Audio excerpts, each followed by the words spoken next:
நிகழ்ச்சின்றது இதுதான் முதல் தடவை இங்கே நான் வர்றது. அருட்பெரும் ஜோதி அப்படின்ற வார்த்தைக்கு எப்படி நம்ம உண்மையான அர்த்தங்கள் தேடணுன்றது என்னோட ஒரு ஆவலாக இருந்தது. இதில் ஃபேஸ்புக்கில் பார்க்கும்போது உள் ஒளி தியானம் அப்படின்னா ஏதோ ஒரு ரூம்குள்ளே நம்ம சத்தியஞான சபையில் பார்த்த மாதிரியான ஒளி வச்சு அதை பற்றி ஒரு தியானமாக இருக்கும்னு தான் நான் நினச்சேன்.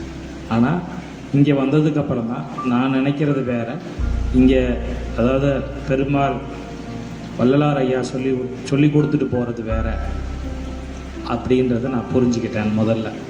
ரெண்டாவது, மனம் உருகி நான் ஐயா காலையில் சொல்லும்போது சொல்லியிருந்தாங்க, ஒரு ஐயா பாட்டு படித்தாங்கல்ல காலையில், மனம் உருகி கண்ணீர் வந்தது அப்படின்னா எனக்கு இந்த கிளாஸில் மனசை விட்டு ஒரு அழுகையில் ஒரு சந்தோஷம் அப்படின்றது இன்னைக்கு காலையில் தான்.